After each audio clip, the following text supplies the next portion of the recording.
Was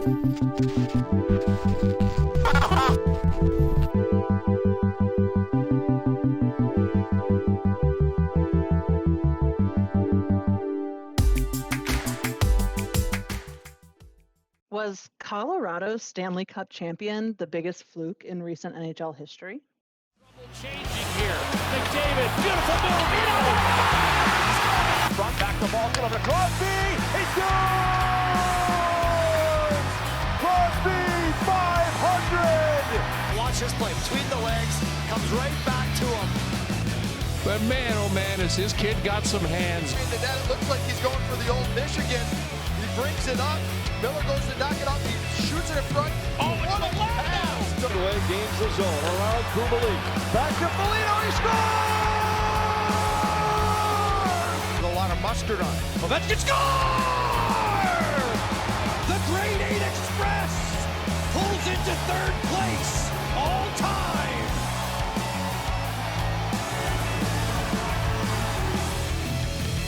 This is the Pucked Up Podcast. Welcome back, Mother Puckers. Thank you for joining us for another episode of the Pucked Up Podcast. I'm your host, D-Bag, joined by my ever-lovely Danger Water and the incomparable Finn. Ooh, I'm incomparable today. Also, every time she says my screen handle, it's still fucking weird. Right? I was like, well, you can't be the only one that's just Chris. Just Chris. Yeah. Just Chris. I mean, he can be. He could be, but I didn't do the whole thing. I just said Finn, which is very I am normal for us. so basic, though. Yeah. You are basic. You I are really am. basic. I am a basic bitch because I have a basic bitch white boy name. Yeah, that's fair. That is fair. Well, this week we're going to dive into a ton of topics. We have another great show lined up for you, as always. But I think to get started, this week we're going to talk about standings because we are now officially kind of halfway through the season, which means that there are a lot of things that have changed from our initial predictions. Yeah. So, Chris, do you want to take it away with some standings updates for us? Absolutely. Your division leaders currently are in the Metro Division. Carolina leads. Atlantic Division is led by Boston. Dallas leads the Central, and Vegas leads the Pacific. Your top 5 teams in the league are the Boston Bruins, Carolina Hurricanes, Toronto Maple Leafs, Vegas Golden Knights, Dallas Stars. Your bottom 5 are the San Jose Sharks at 28th, 29th the Arizona Coyotes, 30th the Anaheim Ducks, 31st the Columbus Blue Jackets, and the caboose of the league in the basement is the Chicago Blackhawks. Couldn't happen to a better team. Well, I think Chris has to lose a few more games so that he can get those picks he wants. Dude, that right? is true. That is true. We are rooting especially for if Connor Anaheim to Bedard's get coming first up. pick. We are rooting for 100%. Anaheim to get first pick, which means that we're 100%. also simultaneously rooting for them to lose a fuck ton. Listen, I get it. Which I feel kind of bad about. I do. You shouldn't, because I kind of want them to lose all these games too. Yeah. I mean, again, it gets you to a much greater victory in the end. That's just true. Very This is true. very true. Your wild card teams right now, as we stand halfway through the season, are in the Eastern Conference. Washington Capitals and Pittsburgh Penguins hold those positions. In the Western Conference, the Calgary Flames and Edmonton Oilers. I think we're at a point now where we're really going to see, like, this is really your front runners this year. Yeah. And we've said it multiple times in here, once the All-Star break hits, that's when the season really begins and you see your front runners. But it's been pretty clear this year. I mean, every team that you see in the top right now, in the top 3 spots in all the divisions, like New Jersey, the Rangers, Toronto, Tampa Bay, like Minnesota, Winnipeg, Seattle, Los Angeles, like those 12 teams have really been, good all year. Yeah, absolutely. Yeah, for the most part. I mean, our team, Minnesota, had a little bit of a rocky start, but yeah, I mean, we finally found the stride. Yeah.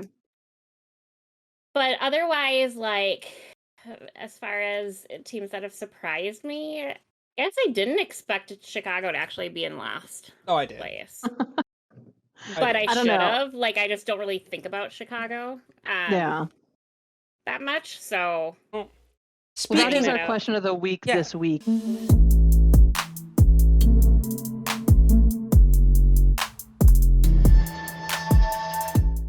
Who Yeah. is the most surprising teams now that we're halfway through the Yeah. season? And that's both surprising in a good way and surprising in a bad way.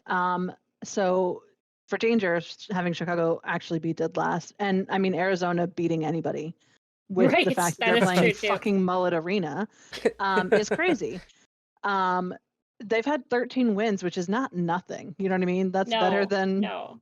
quite a few Better other than we teams. thought we were going to get out of them, Oh, absolutely. for starters. I think what's been surprising to me, definitely the Oilers for a long time have been a team that could go so far. And I think every year they have this issue where they have all the prospects in the world, but they can't finish. Yeah. And this year we're seeing that. I mean, they're fifth in the Pacific Division. And I mean, having like Connor McDavid and Leon Draisaitl there, you would think that they'd be pulling their own weight, and they are. They're the reason why that team has the victories it does. I think they have 21 wins, which is, again, not nothing. Right. No, but we're But at the also same time- 40 games into the season, and They've played 42. Yeah. yeah. Yeah. So the fact that they have less than 50%, or I guess slightly over 50%, yeah. like win percentage, is good. But when you compare that to teams like Vegas, who've also played 42 games, they've won 27. And Vegas is they're doing leading it that without their conference. starting goaltender. They Right. have not had Robin Lehner at all this year. And they Yeah. have a laundry list of injuries like a lot of teams. They do.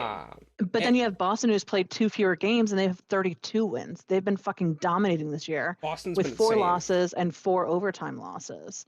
Yeah. And Boston has a great roster,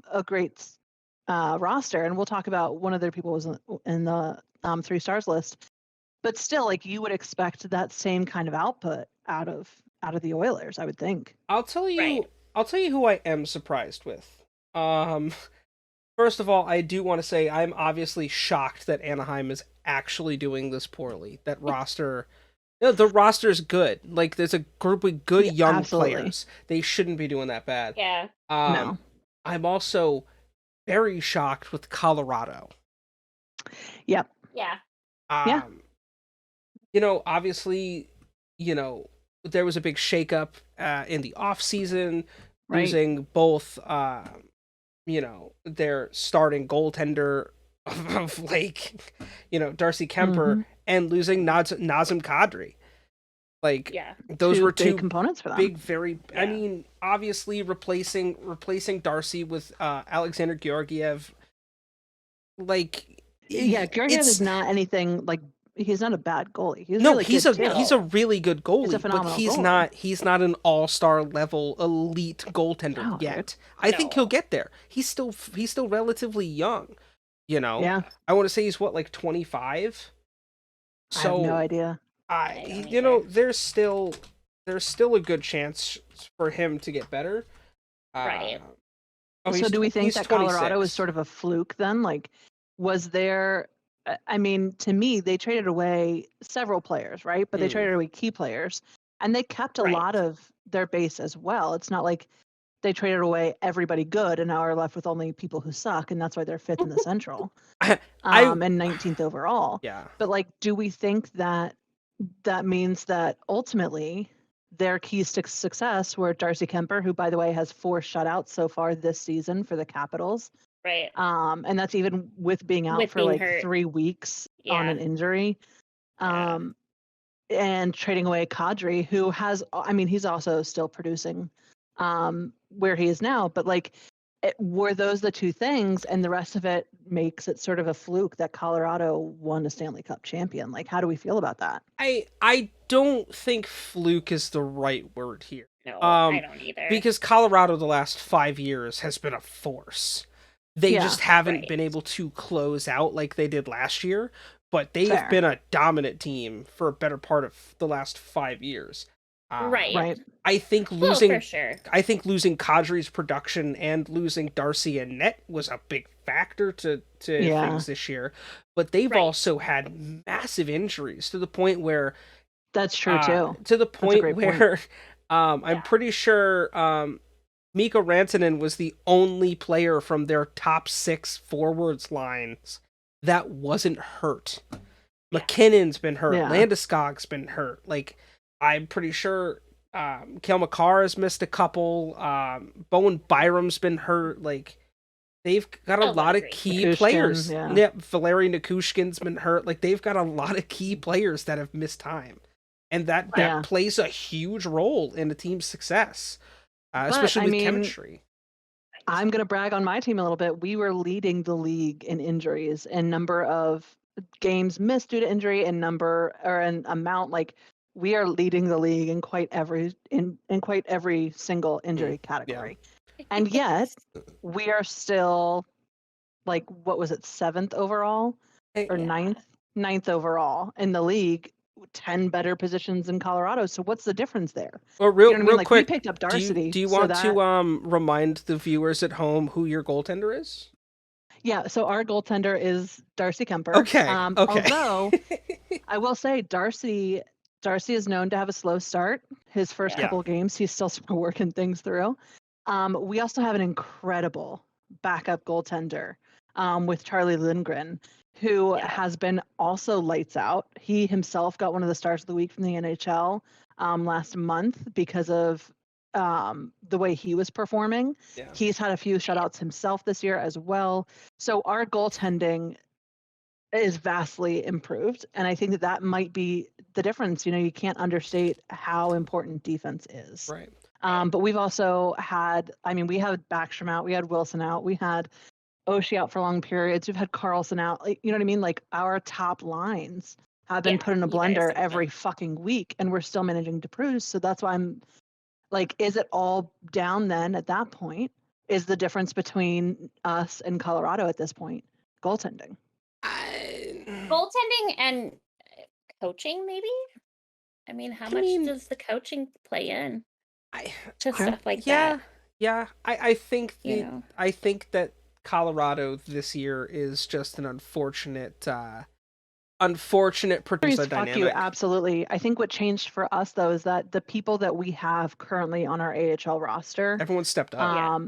they all stepped up That's in a really massive what it way. is. Yeah, everyone stepped up. And I think that that's probably one of the things. Like, Colorado's had as many injuries as we've had almost, and especially in terms of, again, that value percentage that's out. But we've had incredible playmakers coming up and really gelling with their team. And so that's too. I don't know who Colorado's captain is, and maybe I should look that up. But McKinnon. we have which he's great. Yeah. But we have a really good set of captains as well. And I think captaining makes a difference too when you have people who are so green coming into the league to take over for injured people. Right. And I think that Washington just has something special in their team chemistry that allows them to really gel well with those newcomers. Because that's the hardest thing, right? Like, you have people who this may be their first time playing in the NHL, which is different than the AHL or the CHL or whatever. Right. They're playing a new system, so it's a system that they haven't played in all season, because obviously, like, the Hershey Bears don't play the Laviolette system. You know what I mean? Right. So it's all new coaching styles. And Washington's literally 1 point out of third place in the Metro. Yeah. You know. But so that's what I'm thinking too. Is like, they've had injuries, but they haven't had people step up during those injuries, and we have, and we also have a better goaltender. That's a very big part. And so, like, are those factors enough though to create 10 standing points worth of difference? That to me is surprising. I think it can. I think it can be. I think it can for sure. There are 2 teams that I've been thoroughly impressed with this season. One of them is the Seattle Kraken. I was just gonna say the Seattle Kraken. Seattle's been killing it. They're 24-12-4, and they're 3rd in the Pacific. Which is phenomenal. Again, that's a team in their 2nd season. They've done things the right way. They went out and signed good players like Burakovsky, drafting Matty Beniers and Shane Wright, looking at their future. they've got talent. Grubauer and Yeah, net. get Grubauer looking good in net. Which is, again, that I credit to the coaching staff, because Gruby always had potential. He just needed more coaching and more opportunities in net, and the Seattle team gave that to him. And you've seen it pay off. Yeah. Like, you've got Jared McCann leading the team in goals, who, if you guys are familiar with McCann, since he's been around, he's a talented player, but he's floated a little bit around the league. Jordan Eberle is leading the team with 23 assists, and Burakovsky's leading overall with 33 points.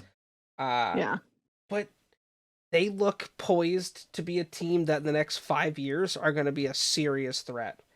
The other team... Absolutely. Yeah. The other team that surprised me, and I talked about them in the beginning in our preseason predictions that they were going to be a team to shock everyone. The Buffalo Sabres are 6 points out of a wild card spot right now.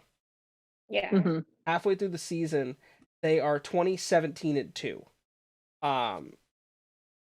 They're a little over 500, but Yeah. To be fair, that is kind of right where I would expect to put Buffalo, but I don't watch them enough to know like what they've been like the last couple of seasons. Oh, they've been one of the worst teams in the NHL. I know that they have been one of the worst, but you know, that doesn't, because I don't watch their teams play except for like the twice a year they play the Wild. I'm not as invested as like some of the ones we play, 17,000 times in a season. I think it's a testament to the atmosphere finally starting to come together, and having players like Rasmus Dahlin continue to have a good growth. Tage Thompson having a coming out party this year. Like it's going well. I still think the acquisition of Alex Tuch when they traded Eichel to Vegas was a smart move, because Tuch's been playing really well for them. Right. But they're a midfield team now. They were always bottom of the league. Now they're mid-league. They're making strides. I'm not saying that they're going to make the playoffs, and I'm not saying they're going to win the Stanley Cup, but damn, they've made big improvements. Right. I mean, I just want to brag on myself for a second and say that I predicted New Jersey and Carolina were going to do well this year, and so far, fucking right. They're leading the Eastern Division. Yeah, literally, they're two top teams in the league right now. Yeah. So that's not surprising to me. I just wanted to say that I was right. I'm not shocked. I'm not shocked. I'm just Carolina. glad that the Wild are like moving in the right direction. I mean, we're on now a 3-game losing You guys had streak, struggle in the start, but you guys have come back. We'll talk about. We lost a lot of games at the beginning, and then like I said, we found our stride, and then we had some shit blow up this last week, but I think we'll be able to get it back under control. I'm just glad to see us, because I remember, I think when we recorded the initial predictions and stuff, I mean, granted, it was coming off of preseason, so take it with a grain of salt, but we were in last place, and it was like, I don't like seeing my team there. That's not where we belong, Right. Now that I'm thinking about it, one more team before we wrap this up that I'm completely shocked by their location on the standings is the Florida Panthers. I mean, they have all the talent that they need. Yeah. They just aren't finishing. And that's really what it is. Yeah. I mean, they're 18, 19, and 4. They're really weird this year. Like they really are. I mean, they're not doing hot. They're not consistent, I guess, is how I would say. But they've made some suspicious trades too. I remember we talked about a few of them at the start of the season. Yeah, that is right. They made some trades that we were like, why the fuck did you do that? Yeah. I know. Well, they're rebuilding. Which is stupid. Is always their excuse. I don't know why they would be rebuilding, because they were one of the top teams in the NHL last year. They were. So I don't know why that would be an excuse every team always gives when they play like shit. I mean, adding Matthew Tkachuk in the off season. Right, that was a big deal. I mean, it came at a cost. Trading Jonathan Huberdeau, right? Which to me didn't make sense. I didn't I understand why, because obviously if you're Calgary, you're gonna want something for Matthew Tkachuk, but to trade at the expense of Huberdeau, that didn't make any sense to me. Agreed. I was just like, that seems dumb. But I mean, you've got Sergei Bobrovsky, who's, I mean, Bob's great. Bob's great, but he's 34. And we're not going to He's see older. the You know, I magic don't- that he had anymore I, like he used to. But they also have Spencer Knight, who's a great young goaltender. The kid's got a lot of talent. Yeah. So, like, the talent's there, but they're just not putting it together. Yeah. And Yeah. again, that has, all the same questions. What is it that they're missing? Are they missing coaching? Are they missing players from the AHL stepping up with injuries, which I don't think the Panthers really had too much in the way of injuries this season. Barkov's been hurt a couple all things times. consider. Yeah. But I don't think it's been. I mean, they only have 2 people out right now. Yeah. So again, like that's the part that's super interesting to me because they have the components. So what is it that they're missing to make that engine run? Okay, Danger, any closing thoughts? Before no, I think, I like that, things are at where they're at. It's fun to kind of hear and talk about other teams that we haven't heard and talked about in the last couple of years. True. Because it kind of felt very redundant there, where it's like, these top 10 teams are the same top 10 teams every year. So I feel like this season's a lot different. And I think it's just getting back to some sort of feeling of normalcy. And, I hate to keep going back to it, but COVID just screwed everything up for so many people that, being that this is the first full season back, it's not one of the shortened seasons and all of that. I think that, like, A, it's really nice, but B, in those couple of shortened season years, it just didn't give some of these other teams a chance to really perform well. So it's fun. I mean, I'm excited to see what happens in the next 41 games. Yeah. 41 games. And see where it goes. But yeah, as of right now, like, I have no idea, like, even what the, Stanley Cup is going to come down to. Like, I have no predictions even anymore, because whatever I say, I'm going to be wrong. Like, and of course I'm going to say the Wild, but I'm also not going to say the Wild because, you don't want to put that kind of pressure in the universe. Right. 16 teams get to play for it. So, we're still a few months away from that being settled. And a lot is going to happen in these next couple of months for sure. Right. But this is where you really separate how badly do you want to make the playoffs. Yeah. Very much so. Once you're in, you've got a shot. And that's how the NHL that's how Stanley Cup playoffs work. If you're in, you've got a chance. If you guys want to get your question of the week featured, hit us up on our social medias. Drop comments. We love hearing from you guys. Absolutely. Tweet us, Scarier Pigeon. We prefer. Don't call me. I don't like talking to people on the phone. Messenger owls. We do. I want Hedwig in particular, or a lookalike. Same. Just a snow owl. Just any snow owl. I mean, a baby would work too. Baby snow owls are fucking adorable. They really are. They look like little aliens. But they're like gremlins. Don't get them wet. They are like gremlins. Oh, that's so funny.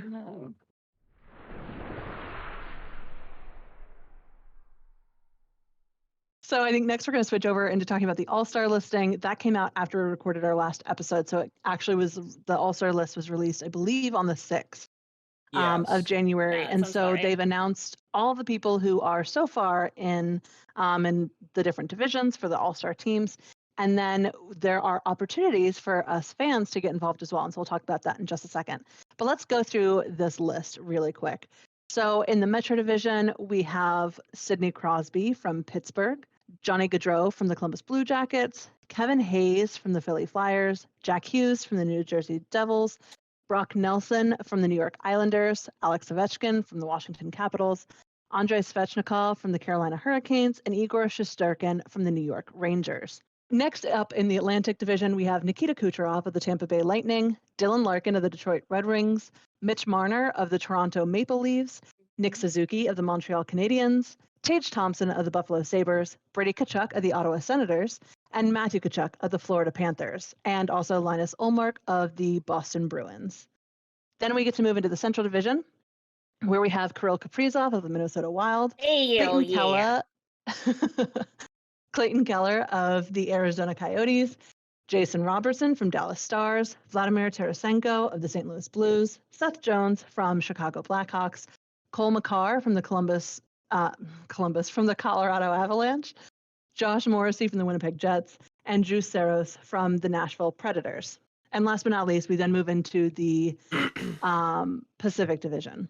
So we have Matty Berniers from the Seattle Kraken, Kevin Fiala from the LA Kings, Nazem Kadri from the Calgary Flames, Connor McDavid from the Edmonton Oilers, Elias Pettersson of Vancouver Canucks, Troy Terry of the Anaheim Ducks, Eric Carlson of the San Jose Sharks, and Logan Thompson of the Vegas Golden Knights. So that is our current All-Star listing. There is also the opportunity for fans to vote. So if you go to NHL.com, you can then vote on who you want in each category.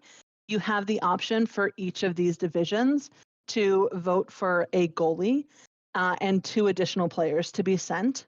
You can vote 10 times a day from now through January 17th. And then they're going to total all of those up, and those people may or may not get some invites, depending on obviously what the outcome is and whatever NHL decides to do with that outcome.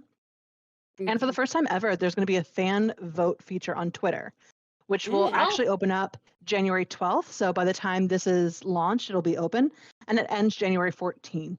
So each fan can tweet, and it has to include the complete hashtag NHL All-Star Vote, followed by a player's full name or the player's Twitter handle. If you only reference a last name, it will not count.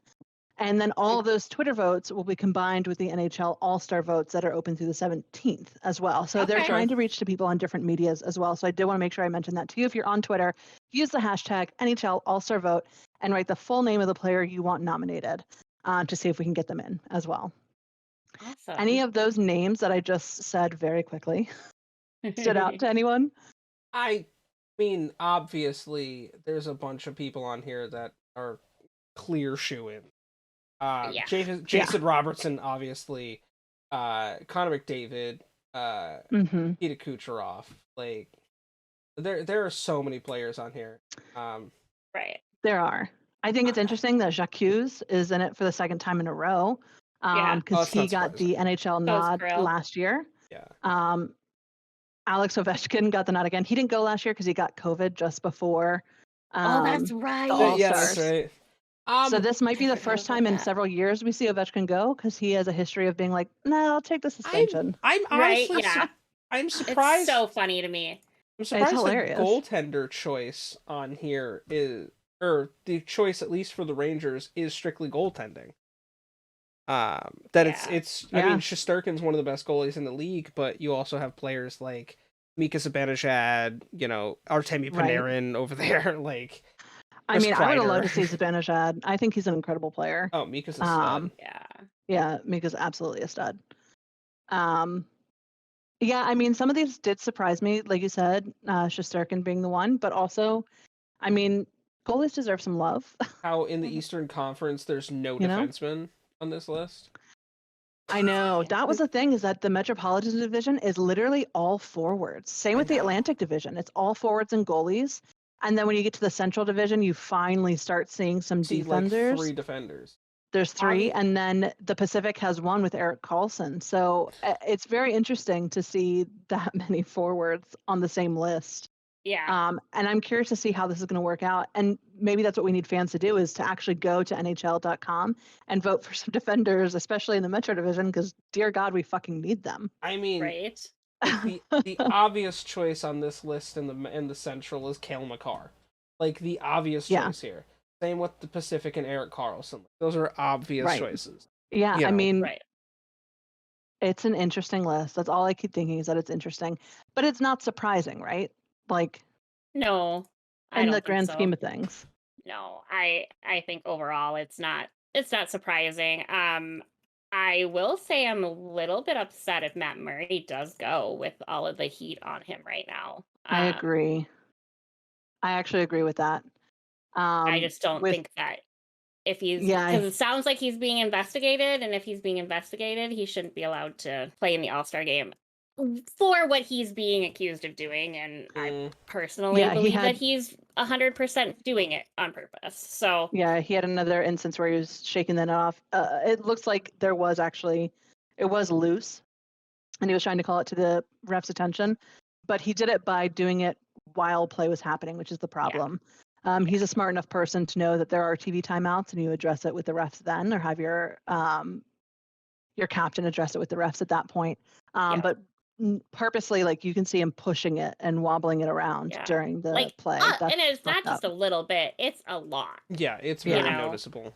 And it's the same kind of movements as he, again, like, I can speak for what I saw at the Wild game, but very similar movement to all of that noise. But yeah, it's just one of those where it's unfortunate. I wish that he wasn't fucking doing it, but he is. Believe that he is, so it is what it is. I mean, luckily that'll come down to a fan vote, and currently I don't think there are enough fans that are really like, woo, Matt, for him to make it more past fans are other upset people with him right now. Yeah, I think. Well, when you think about who's left out of this list too, I mean, again, one of my personal favorites, Darcy Kemper. Like, man just had 4 shutouts. He should absolutely get a fan vote. Right. And he already has one for me because I've already submitted ballots already today. Right. So I just did one of them. I'm shocked that UC Saros is the goalie choice on this list, but again, for the Preds, you can't have both Jason Robertson and Jake Ottinger in the same thing, but they both deserve nods. I mean, right? Like, Saros has had a good year, but I feel like the obvious choice for goaltender is Ottinger, and which he'll get a fan vote for sure. And again, we'll see what it ends up coming down to in terms of who the fans vote for. Some things that fans don't get to vote for, but the NHL just does, is the 3 stars. So we'll switch over to that really quick, just because I do want to talk about it. We're going to start out with the 3rd star, which is Rasmus Dahlin. Dahlin is obviously of the Buffalo Sabres. He went 2-4-6 in 2 games to help them earn a couple of overtime wins and move within 4 points of the final playoff spot. 6 points in 2 games is fucking nutty. Yeah. Right. Yep. 2 goals, 4 assists in 2 games. So that's why he got 3rd star. We have Jack Hughes of the New Jersey Devils taking 2nd star. He has registered 3 multi-point games in as many appearances. So he had 5 goals, 2 assists. Wow. In 3 games. That's which, again, bananas. Insane. Yeah. Bananas. He is an incredible player. I love watching him. I think he's so creative. Oh, yeah. And then for the 1st star of the week, we have David Pastrnak of the Boston Bruins. He topped the NHL in goals this week at 7, with 1 assist to make 8 points across 4 games. So that's also pretty impressive as well. Yeah, and the Bruins posted a perfect week and extended their point streak to 14 due to his help as well. So those are the 3 stars for the week of January 2nd through the 8th. Dude, Pasta's on one this year. Absolutely. Like, it's great to see him continue to blossom and be this amazing player. Same with Jack. Jack is finally becoming the player everyone thought he was going to be. Yeah. And he's been putting in the work. Absolutely. He's incredible. Yeah. And even with Rasmus Dahlin, he's one of the shining lights of that youth that Boston or Buffalo has. So no surprise here by any of those names in this. Yeah. I agree. And with him Dahlin recording his 200th career point this past week too, which is a big milestone. Absolutely. You know who else got a big milestone? Mitch Marner for getting his 500th point in the NHL. Oh, that's right. Crazy. Congrats to Mitch. That's absolutely. That takes a lot of effort. I saw the video that they were posting all over social media, how Austin Matthews almost threw that puck into the stands after the game. And then as he was about to do it, he realized, oh, I should probably keep this. I was like, no smooth, Austin. Good job. Right? So not Mitch razzed him a bunch, but I was like, damn, Austin, as he should. He's just throwing pucks away. Well, not just any pucks, his fucking pucks. Like, yeah, a 500 his 500 career point or 500th career point. That. Yeah, that's so funny. That is. I funny. love it. So, really quick, want to wrap up our little segment the past couple weeks on the World Junior Championships. Like we called. I don't think anyone was fucking surprised. Canada won the World Juniors, beating the Czech Republic 3-2. Good for them. Dude, like, got players like Dylan Gunther, Shane Wright, like, they became big time for that. I just the team that Canada brought. Yeah, I mean, they came fucking star-studded. Oh yeah, I mean, think about we're not playing. Yeah. Yeah, they literally were like, yeah, we're gonna play for keeps. Guess Yeah, who no just shit. gets Like we just need to remind you guys who really completely started this whole hockey thing. eviscerated Right. everybody. Yeah. And I mean, think of like the reason that they were there. Because, by the way, this is the only game in the World Junior Championships that Connor Bedard didn't have a point. Wow, the only game he did. He had no points in the most important Sometimes game. a star just burns too bright. I'm gonna get you here, but you're all on your own. Dylan Gunther had 2 goals, 1 assist, including the overtime winner. Wow. Good for him. Wow. Yeah. Wow. I mean, no, that's honestly very impressive. It is, for sure. Yeah. Like, I mean, good for Canada. Again, though, did we expect much less? No. I mean, Not I thought really. the only team that really could have beaten them was the U.S., but they kind of spanked the U.S.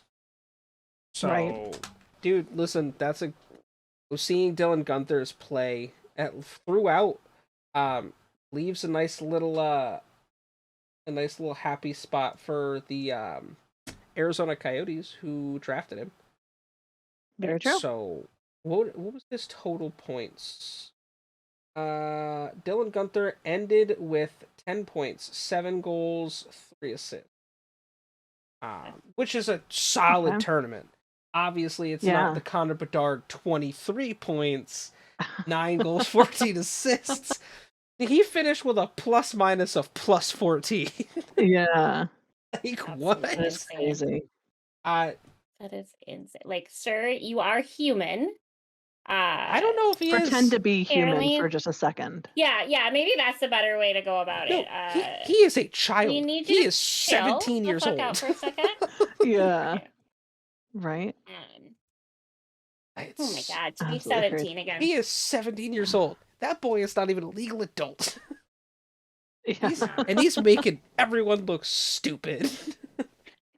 Well, wait, you've played your whole life? Me too. Watch me do this. See, done. Yeah. Right?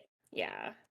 I don't know if it was this game, but I think it was the finals where it was a sliding poke check that poked the stick or poked the puck over to one of the Canadian players to score a goal.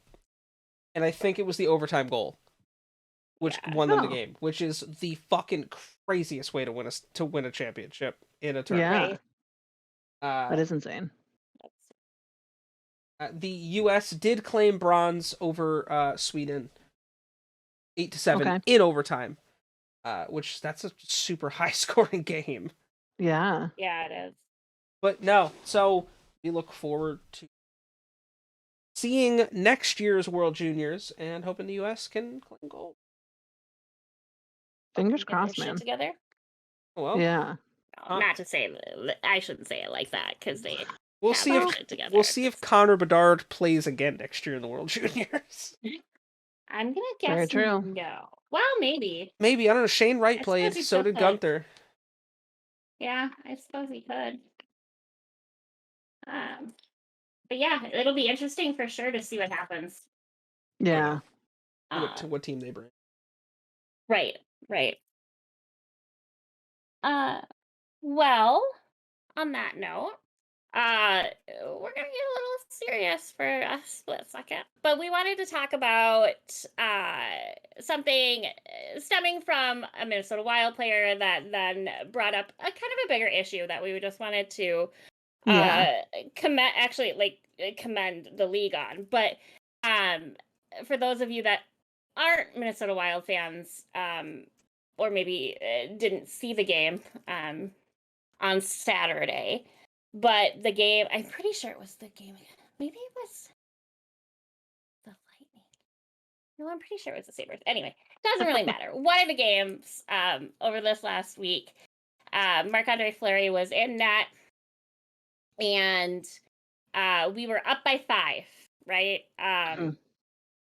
End up going into overtime, 18 seconds left in the overtime, and Buffalo scores, and so we lose 6-5, and we were up by 5 at one point. Oof, that's a tough loss for anybody. Yeah, it was really, really tough.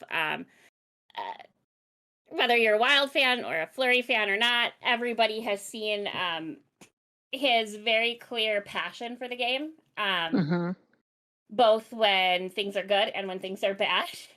And you could really see him get increasingly frustrated with himself and the situation. Finished out the game, whole 9 yards there, but I guess per sources, which usually is Michael Russo, because he's always at the games and stuff. I've actually met him, very nice guy. But anyway, but I guess he came off the ice and he was slamming stuff around and cussing and yelling at not at people, but yelling at everything. When you're pissed off, you're just yelling at everything. Yeah, it's indiscriminate. It's just everything in your path. It's just, you're in my fucking way, wall. How dare you? Yeah.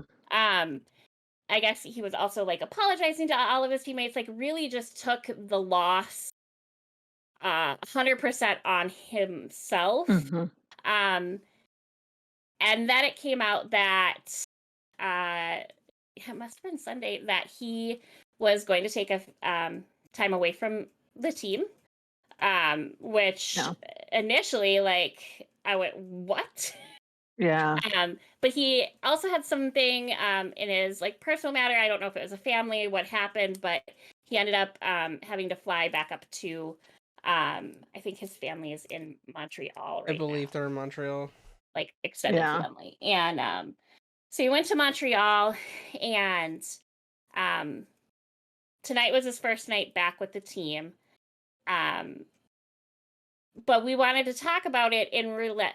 I'm seeing a lot of articles, and half of them are saying that he went ballistic, or he lost it, or he's washed up, or, unprofessional and whatever. But it was clearly one of those moments of seeing a player hit bottom. And I can't say it's rock bottom for him. I'm sure he's had worse games. I'm sure other shit has happened in his personal life. But to see him hit bottom and make the decision to step away from the team as a whole. And initially, I got really worried because knowing him, or having listened to him, and he does blame himself for it. And I think he hears a lot of people say, well, you're too old to be playing still and whatever. And so he takes all of that to heart, and really it weighs him down, I think, a lot. And so, he thankfully made that decision, like I said, to step away from the team for a few days on his own, as far as we know. He went up, handled business, and is back. But the reason we wanted to talk about all of that was, we didn't know if he was going to play tonight, so he might have ended up on the injury list, or the, scratched, whatever. But we wanted to talk about mental health in the league, I guess, is the long story short about it.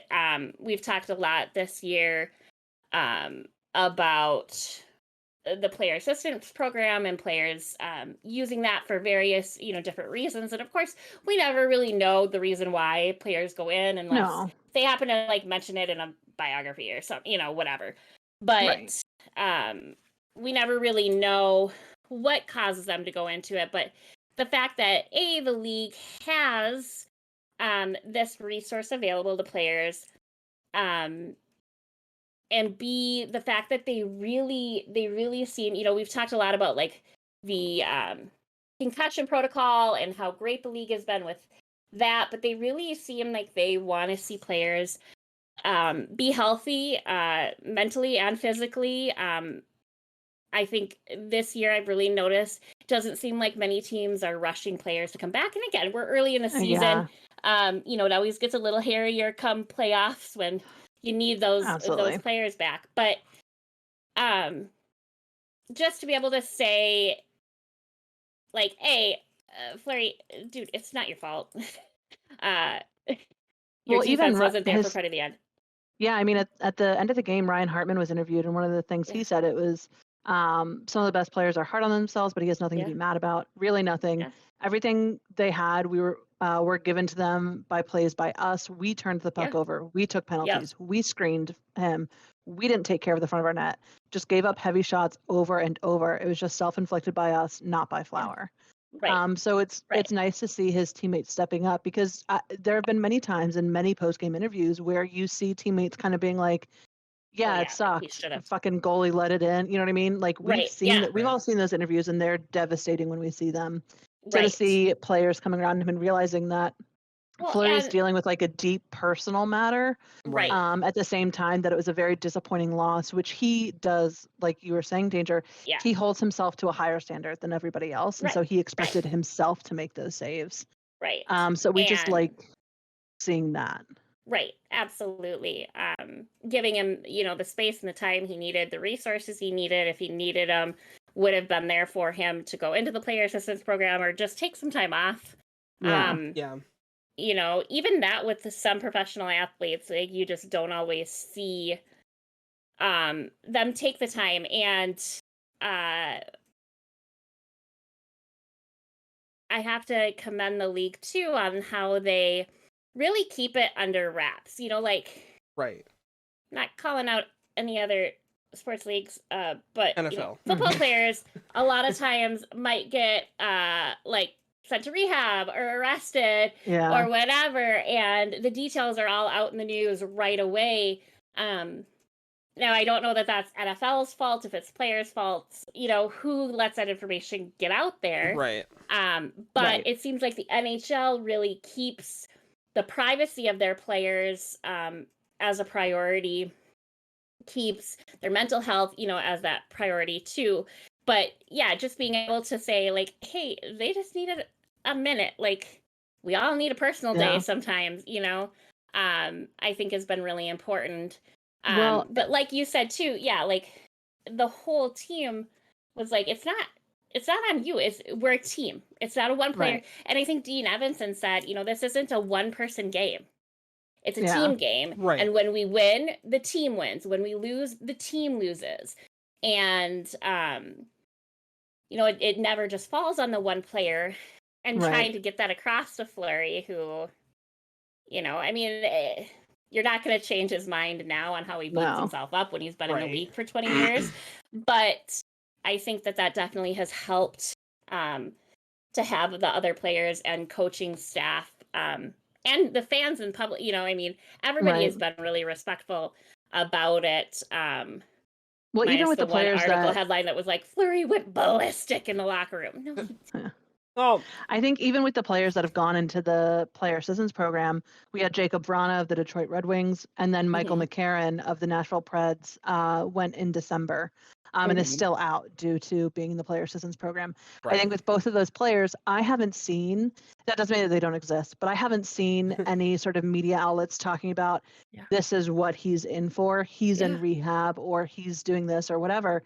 Right. I have seen fans saying like, oh, he probably, with Jacob in particular, like, oh, he probably got really cozy with Kuzi and the white powder because Kuznetsov was known to have a scandal with cocaine.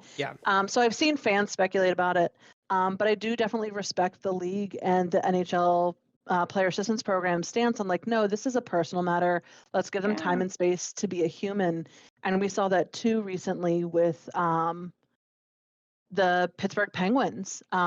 Chris, I who was was just it gonna that went talk out? about that. It So was Chris Chris Letang, Letang. his That's father right. passed away, and yesterday the team on their way back from Arizona after playing Arizona took a complete detour to Montreal for the entire team to be at Letang's Yeah. father's wake. Which is incredible. It's And like amazing. last minute Yeah. decision to Yeah. leave Arizona, and instead of going back to Yeah. Pittsburgh, they went They to went to Montreal. Montreal. Yeah. And Coach Mike Sullivan said that Fenway So- Sports Group, who owns the team, was super supportive of what the team Yeah. wanted to do. The players all decided that they wanted to do this. But touching on a lot of what you guys are saying, this brings me back to a couple years ago. Vegas Golden Knights goaltender Robin Lehner very publicly talked about his battles with mental health issues, and on Renee Paquette's podcast. And if you guys haven't, go check that out, go find that interview. He talked about substance abuse issues and stuff, and I think this again ties back to some of the stuff we talked about last week with DeMar Hamlin's injury. It's like there are moments where you have to forget that this is a sport, and you have to remember that these are human beings, and a lot 100%. of these players, and they're people that hold themselves like Fleury to the highest of standards, and they do beat themselves up, and the pressure of being a professional athlete at that high of stage and at this level, I couldn't imagine. I Absolutely. you guys have played sports my entire life, and as someone who's super competitive, I always beat myself up, but I can relate to it. But there's also that whole thing of these people are doing something that very, very few amount of people can say that they do, and they play a professional sport. And you have all the media, teammates, fans, everyone breathing down your neck. And I can imagine on a regular day that can eventually get to you, but obviously with Fleury having another personal matter going on, it triggers something else, and it puts you in a whole nother world. And I think we're slowly seeing players being more open and comfortable with talking about this kind of stuff. Well, I think part of it too, for me, is the role that media plays. So, like I said, I haven't seen any reports from the media about Jacob Vrana and what he was going through. What I am seeing, though, is still shit from fans. And that's the thing I would love for anyone in general. Just first of all, have a fucking heart.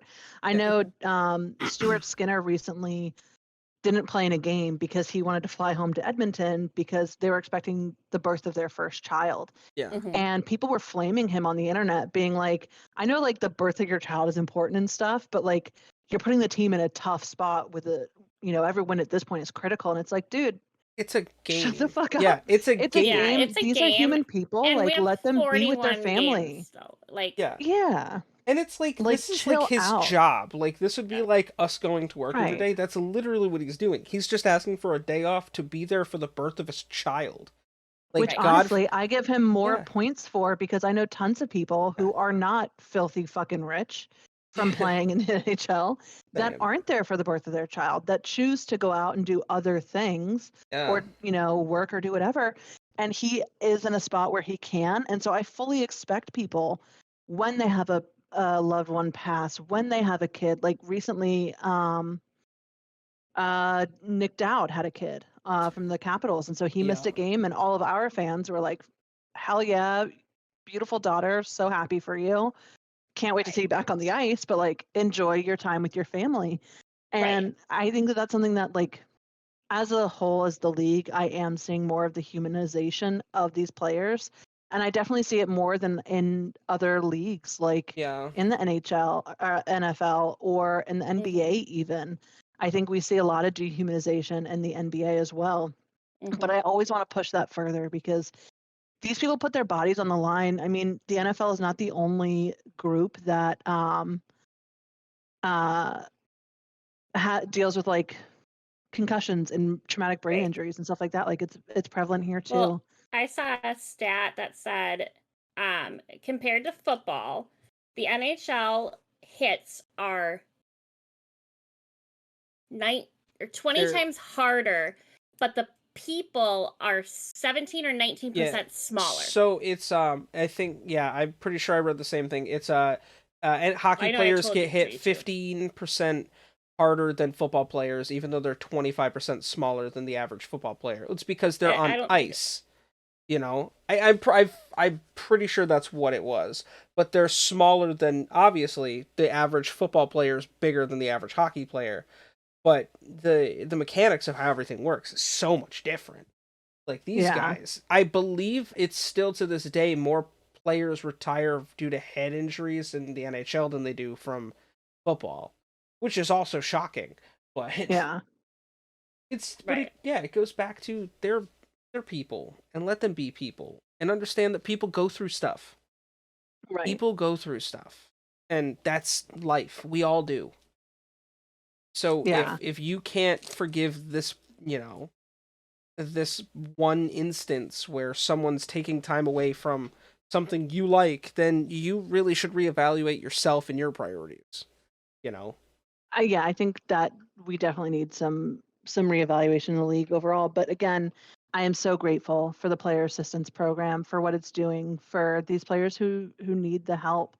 And I think, Danger, you were saying too that you're seeing more and more players take longer to come back after injury because it appears that they're actually taking their time healing. Yeah, it does appear like that. As well as, they're taking the time they need to, be back at 100% versus coming back at 80%. And again, I know it changes going into playoffs.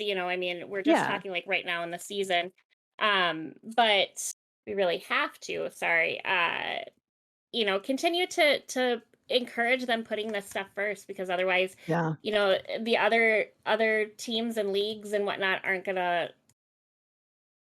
follow in our footsteps if we don't keep doing this. And the one thing I was going to say to kind of lead into the Penguins thing is that, it's nice to see not only the league be behind the players, but to see the, like I said, the fans, the coaching staff, the other players get behind them. All of the Wild players were saying to Flower it wasn't his fault. Letang's team being up there and surprising him to be able to be there for him. And you see that all the time, whether it's showing up to the hospital because your teammate his wife had a baby, or which is very whatever. common. Look at what happened when our trainer got hit in the eye with the puck. Edmonton made sure they got him to the hospital, to the hotel, brought him food, got him, loaned him their private jet so that he could get back to Minnesota faster, because the team was still in Canada for a couple of days. And it's just that, and I've said it once, I'll say it a million times. Y'all can start a drinking game if you want. But at the end of the day, this is truly a group of people that love the game, and they have the respect. And of course, there's always people with tiffs, but they respect the game and what it takes enough that when somebody is having a hard time, they're there, whether it's your teammate or not. You see players help each other up at the ice. Now, sometimes they push each other back down too, but I was watching the video where I think it was Jordy Benn knocks the stick out of somebody's hands 8 times as they're hugging, mind you, and then they start fighting, and it was just hilarious because they were watching another fight, and he just starts knocking the stick out of his hands, and then that just makes me think of a sign I saw during a game recently that said Jordy I'd been over for you. That's amazing. That's fucking fantastic. You said his name and the image flashed in my mind, so I just had to say it immediately. That's so funny. That's great. That's so funny. That's so funny. But to bring it back to the topic, I do. And Danger, we've talked about it before too, where we've seen players go to each other's weddings, the fact that. I mean, Sidney Crosby and Alex Ovechkin kind of text each other, but they were invited to the wedding. That, I think, tells you where I feel that hockey is going, and I want to see even more of that. And I think that this season, we're seeing examples of that happening, right? I think Yeah. these are too. Well, And because it makes me grateful as a Yeah. fan to see the league support, the team support, some of the fans supporting.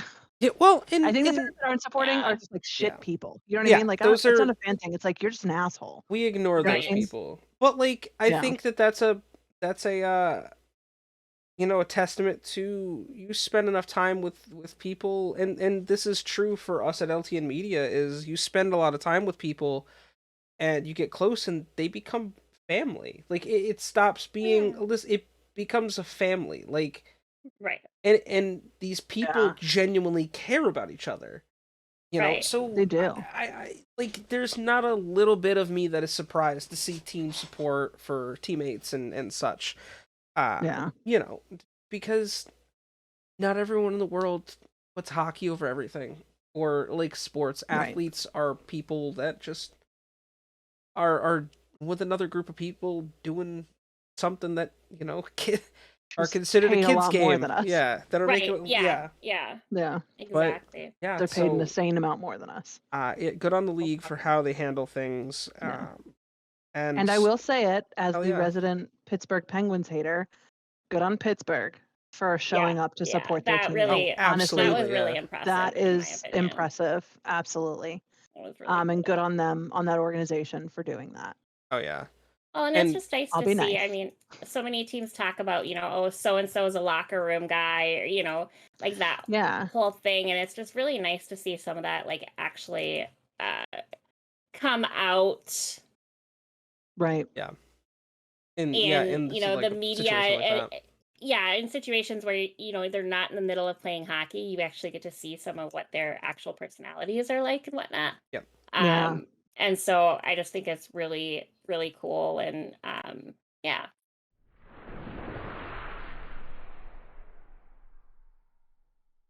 Which I think leads us into, I didn't have any other topics other than we have no injuries or suspensions that I know of.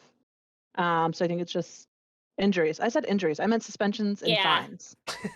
We have injuries. We always have have injuries. Suspensions or fines. No suspensions or fines, but we do have injuries. I think the think list is definitely smaller though for injuries this week than it was last week. Except for maybe Columbus, because Columbus got fucked. I don't know that it's my God, smaller. they did. Yeah.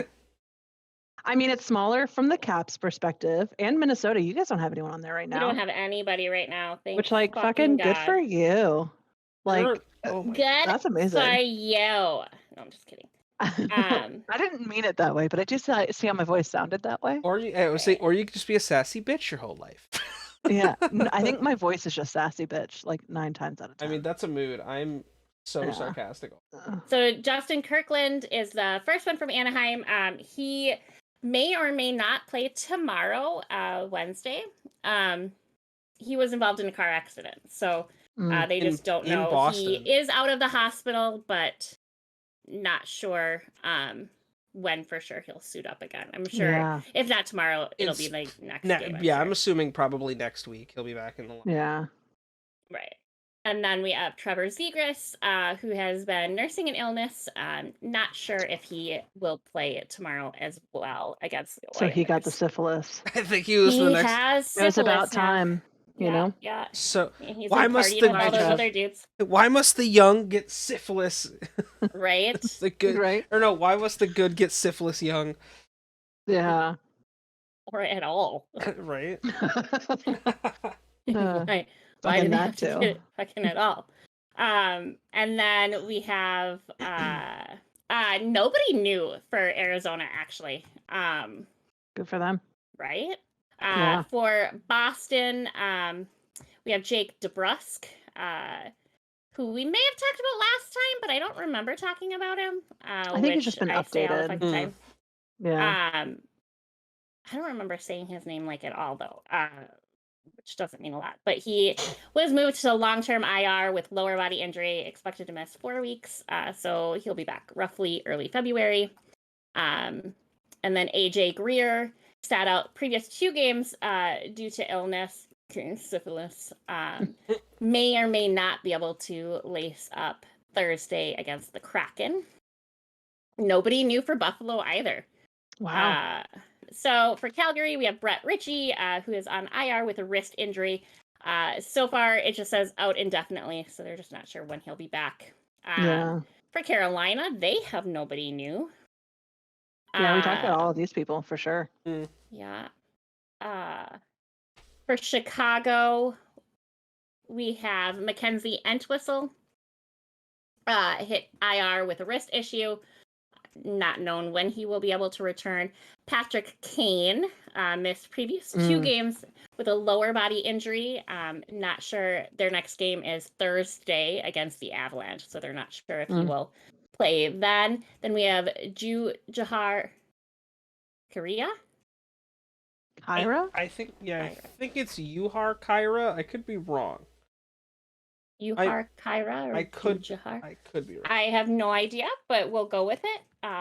Or we'll just say Bob. Bob was added to the IR list due to a back injury. Again, he as well. They're not sure when he will be returning. For Colorado, we have Dennis Melgen, missed previous 2 games with an upper body injury. They play the Blackhawks on Thursday. It's unknown at this time if he will be joining his team. Going on to Columbus, who has half their fucking team hurt. Literally. I have so many people out right now. Bad.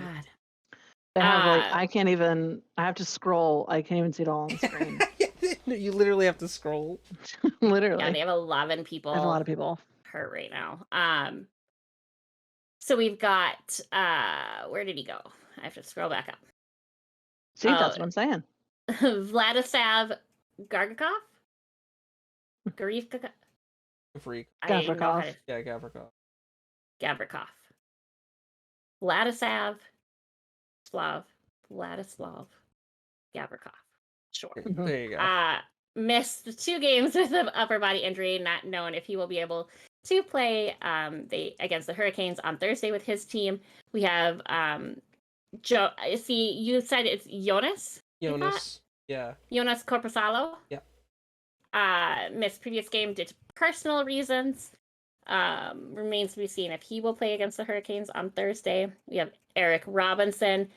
Missed 4 previous games with an upper body ailment. His status for Thursday's game is hazy. He do be a meteorologist on his off time. That one was pretty funny. Daniil Tarasov, I know I said that wrong, but that's okay with me, was added to IR with an upper body injury. And it is up in the air for him when he will return. For Dallas, we have, is it Rupe? Yeah. Rupe Hintz missed the last game due to an upper body injury. Not sure if he will play. Thursday is his team's next game against the Rangers. Good fucking luck. Yeah. And then currently nobody new for Detroit or Edmonton. There is just an update on Evander Kane. He just was shifted to the long-term IR. Which is something we already knew. He's going to be out for like He'll a while. probably be back like March. Yeah, they're saying mid-Feb, but I don't believe it. Yeah, that's why I figure early March. Has he been skating yet? Do we know? Because I feel like mid-Feb is early if he hasn't made an ice return yet. Yeah, I don't know what he went through and how long he's been out. That's crazy to me that they're still saying mid-Feb. If he hasn't even had ice time yet, we're already almost halfway through January. Yeah. Right, yeah. I haven't seen any reports of it, so. Yeah. Doesn't mean it didn't happen. Googled, I just haven't seen reports. Picture it didn't happen. I just Googled him and it doesn't say anything. Although what comes up first is Reddit post for, did anyone see what Anna Kane, his ex-wife, posted on her thing when she donated the money to Hartman? Yeah. But yes, like always, we are wishing him a speedy recovery. Yeah. Maybe a new attitude when he comes back. That's not likely. A speedy recovery, probably likely. A new not being a douchebag, not likely. Not likely. I mean, we can dream, right? A girl can dream. So, and then moving on to LA, we have Arthur Kaliev. Yeah. Is on IR with that lower body injury. not sure when he will come back. I feel like he's been on the list before, but that's an update. I think just that he was on IR. And then Trevor Moore also has an upper body injury. Also on IR, and we don't know when he will make it back. For the first time in a long time. I was going to say in forever or ever, but I think we did have no injuries at the very beginning. But Minnesota has no new injuries. So or any injuries at all. Yeah, no injuries reported at all. That's fucking huge. Congrats for being healthy. Right. Like, I know Zuccarello Tell me what's your sat secret. out a couple games this week resting a bruise that he had. They said it was a bad bruise from one of the games. So he didn't go when we played Buffalo. And then, just the stuff with Flower. But otherwise nobody else has been hurt. Nice. For Montreal, we have Jake Allen, who is held out of the last game with an upper body injury. Not sure if he will be able to suit up and be in net on Thursday when Montreal plays the Predators. And then we have Brendan Gallagher, was placed on IR with a lower body injury, expected to miss at least 2 weeks. We have Caden Gooley is on IR with a leg injury, expected to miss 8 weeks, so early March for him. Mike Matheson is on IR with a lower body injury. This says likely to miss 2 weeks, so late January, early February. Sean Monahan is on IR due to a lower body injury, expected to be back end of this month, hopefully. They have a lot going on, Montreal. Yeah, I was gonna say Montreal had quite a few people too. And I think a lot of those, or at least I think Mike, Sean, and Brendan were all updates. But I think I might be wrong on that. For Nashville, the only new one we have there is Cole Smith.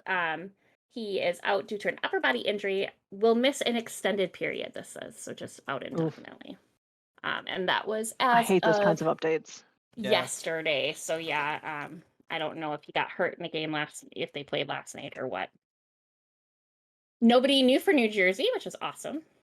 Nobody new for the Islanders either, which is awesome. For the Rangers, we have Libor Hajek. He missed the last game battling a stomach bug. His tummy hurt. And no, undetermined I'm sure he was shitting his brains out.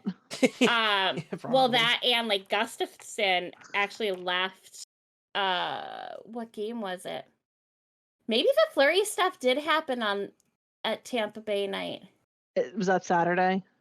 No, that would have been last Wednesday was when we played Tampa Bay, because I know one of the games Gus was in because it was his turn. They rotate him, and he had to leave with 2 minutes left in the game. Apparently, went down the hall and puked his brains out per our coach. And I guess he lost a significant amount of weight being sick with the stomach bug. So hopefully that's not the one that Libor has. Nobody new for Ottawa either, which is awesome. Wow. We're fucking burning through it. God damn. Or Philly. Columbus took out the most time. Right? For Pittsburgh, Tristan Jarry is out. He has been absent from the last 3 games with a lower body ailment. Not sure when he will be, not sure if he will be available for the Friday night's games when the Penguins play the Jets. Chris Letang is also out again. Right now, this says out indefinitely, sidelined with a lower body injury, but is also, this says, tending to a personal matter. We do know that his father died. So they don't know when he'll be back, which I think is a fair. Yeah, he's still in Montreal with his family right now. Oh, yeah, I'm sure. And then Ryan Poling missed the last 3 games with an upper body injury. Not sure if he will be back for Friday's game against the Jets. For San Jose, Radim Simek. Simic, same thing. is on IR with an upper body injury and no timetable for his return. Nobody knew for Seattle. For St. Louis, they have a lot of people out too. Robert Bortuzzo is assigned to the IR list with a lower body injury. Not sure when he will be back. Logan Brown also out indefinitely on IR with upper body injury. Nick Leddy missed the last 3 games with an upper body injury. Is yet to be seen if he will be playing on Thursday's game against Calgary. Ryan O'Reilly has an update. We might have mentioned this last time, but he's at IR with that broken foot. Expected to be out for at least 6 weeks, so mid-February.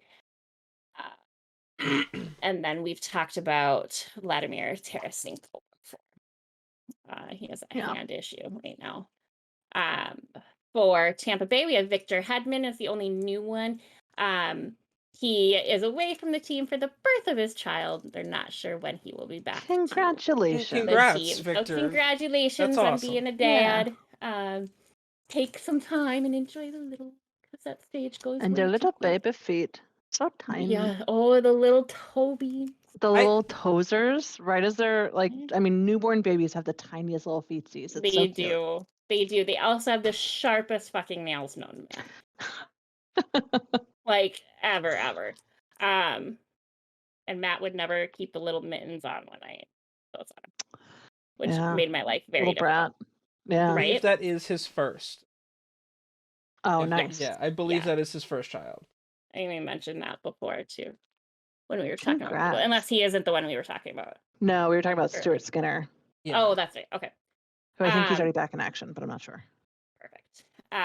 Moving on to Toronto now, we have TJ Brody, who was out indefinitely on the injured reserve list with an undetermined injury. Now, that's some words we haven't seen here, so I don't feel like it's syphilis this time. Yeah. Undetermined injury. That could be one of any things. That literally could be anything. So many things. Dick fell off? Maybe we'll go with well, that. You know what? It was updated today, so it must have been an in-game injury. Yeah. And so they're still probably determining whether or not it's broken it is, or that's fair. And then that was the only new one we had. Wow. For Vancouver, the only new one we have, which isn't even new, I think it's just an update, but Tucker Pullman is still out indefinitely, but moved to long-term IR list due to migraines. Oh, those are they don't know how long he will miss, but as somebody he must be having like cluster migraines, headaches or something. He has to be, right? And he's probably real light and sound sensitive. So being out on the ice in a professional hockey stadium is probably not the best place for you to be if you've got migraines. Dude, I would, Oh yeah. Right? I would punch somebody and then cut their dick off. I would cut my own dick off, honestly. I'd fucking end it all. Get rid of your migraines. Maybe. Going on to, I don't know why my voice cracked like that. Going on to Vegas. Nice puberty. We have Pavel Dorofeyev. Pavel Dorofeyev is on IR with an uncertain injury. That was yesterday, so I would have expected an update by now. That means we've seen when he will return to action. Yeah. It's syphilis. Nope, his dick fell off too. His dick fell off. His dick broke. Just imagine you're like walking around and suddenly it just falls off. Like, what do you do? It's like, no, what if they were like lizard tail? You know how some lizards can just drop their tail when they get stressed out? Oh, well, fuck, my dick fell off again. God damn it, we gotta wait for it to grow back now. Can you imagine being like mid-game, you're really stressed because you're behind by like 2 goals with like 4 minutes left, your dick just falls off, you're like, God damn it, now's not the time. Sorry, it's the fucking 3rd time this month.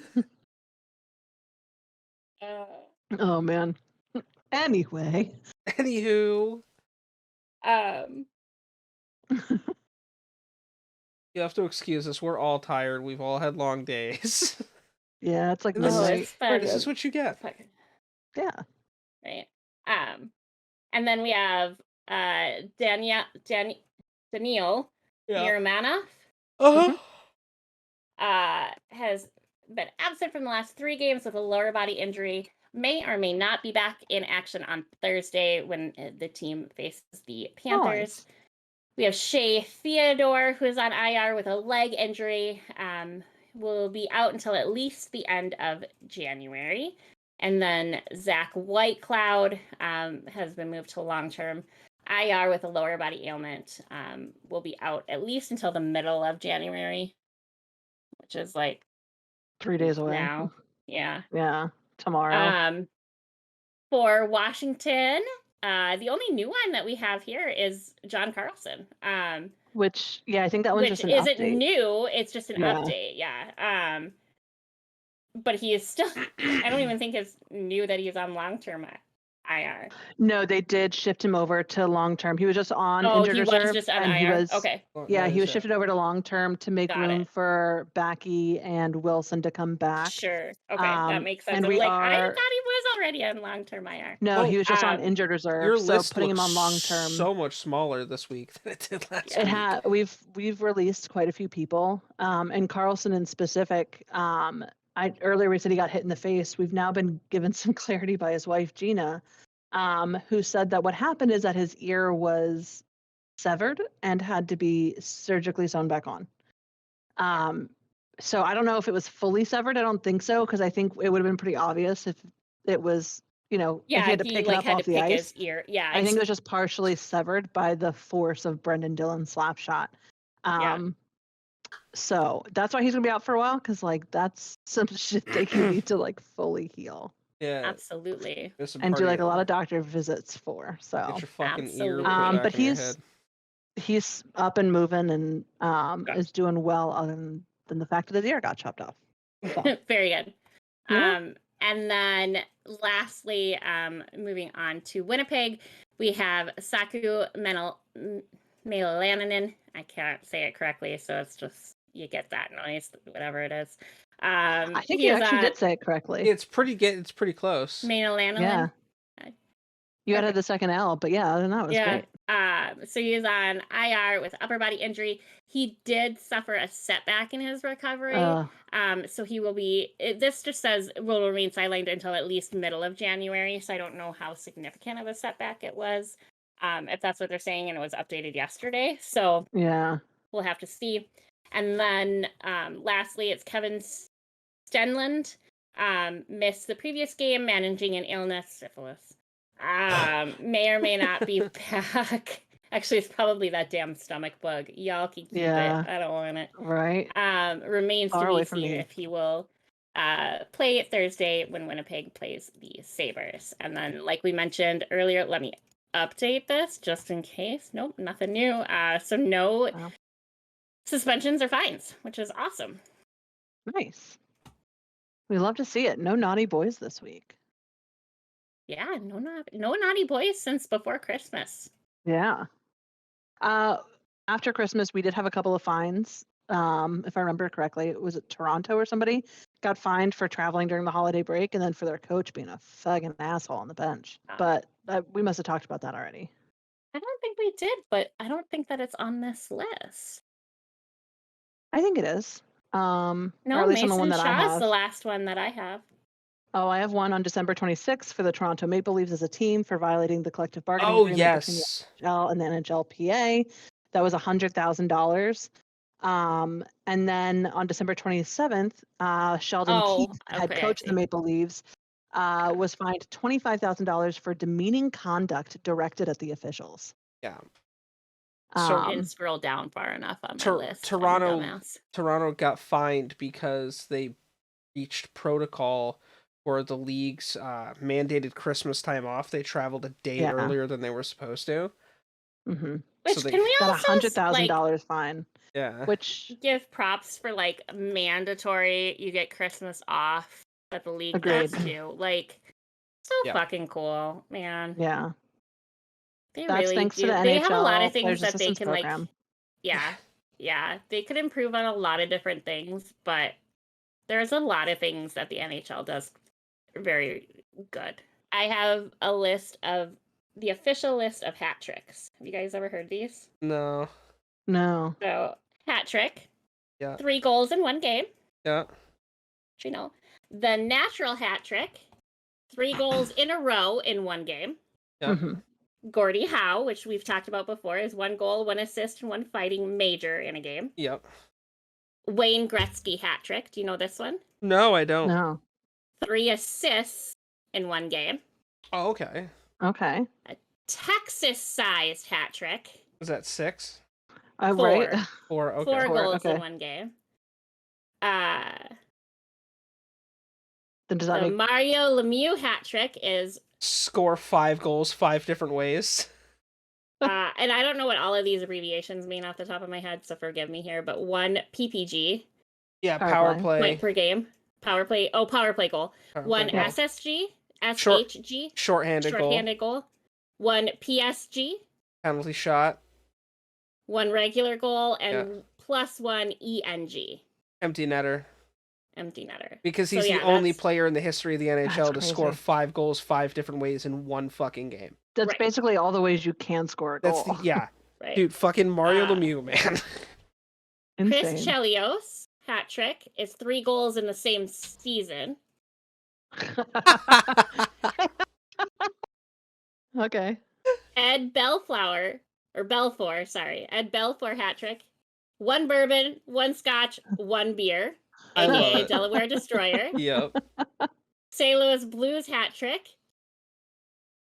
3 decades in the playoffs, no Stanley Cups. Oh. That's so good. Ty Domi Fucking hat trick. burn. Oh god. 3 fights. 1 fighting major, 1 roughing minor, 1 cheap shot. Yes, that's Oof. Ty Domi. Accurate. Okay. Yep. Domi. Paul Correa Oh god. hat trick. Korea. 1 goal, 1 assist, 1 diving penalty in a game. That Eric hurts. Lindros hat trick is 1 goal, 1 concussion, 0 respect. Yep, that's Lindros right there. Brian McGrattan is 2 fighting majors, 2 minutes of ice time. Robert Lang hat trick, 1 goal, 1 assist, 3 turnovers. Oh damn. And Lang Sidney turned over a Crosby lot. hat trick, 1 goal, 1 assist, 1 commercial endorsement.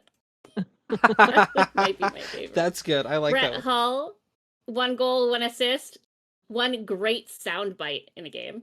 Oh, he did. Mhm. He is known for good sound bites. Oh, That was yeah. one Yeah, he thing is. he was so known for. Yeah. Gary Bettman hat Oh. trick. God.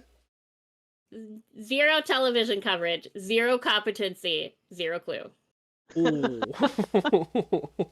I mean, he's the one that recently said that there's nothing wrong with the freaking ads on the boards, Oh, I mean, of course he and did. that the fans love it. Meanwhile, Oh, there's a dude yeah. petitioning them to take it away because it's like really harmful for people who have epilepsy because it's causing them to freaking stroke out with their Yeah. like visual Yeah, how stuff. fast they are. Yeah. Keith Kachuk, 1 Supreme Pizza, 1 6-pack, 1 nap. Oh, All man, right. that sounds great. Right? I'm in Randy for it. Carlisle, 1 Stanley Cup, 1 Norris Trophy, no BS. Hey, Okay. Randy Carlisle won us a championship. Yeah. And then the You'll take last it. one, a Tampa Bay Lightning hat trick, 4 goals, 8 assists, 0 goaltending. I love that.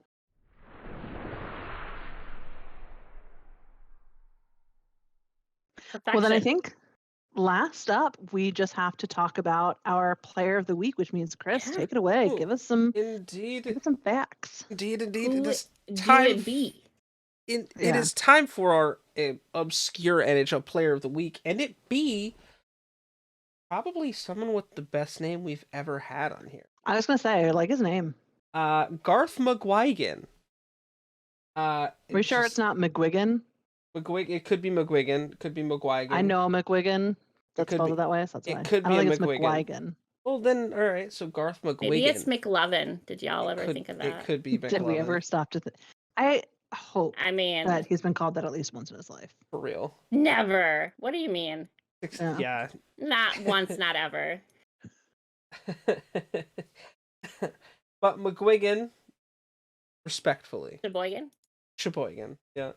Official last name is Sheboygan.